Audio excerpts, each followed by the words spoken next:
How to fix microphone not working on iPhone. To get started, first of all go ahead and open up the Settings application on your phone.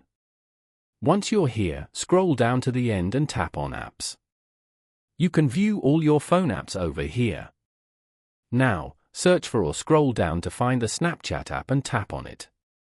You are now in the Snapchat settings page where you can manage app-specific settings and permissions, such as those related to camera, microphone, location, and contacts, which are crucial for Snapchat's core functions like taking snaps, video calls, and using location-based features like geo-filters.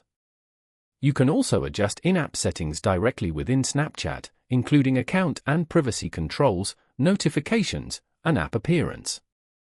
From here, turn off the microphone feature. After that, turn it on again.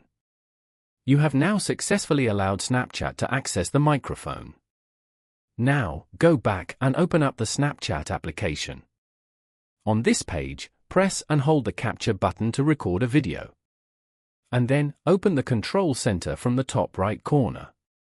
Here, tap on Controls at the top. As you can see, the microphone is currently in use as well. Following these steps, you can easily fix microphone not working on iPhone.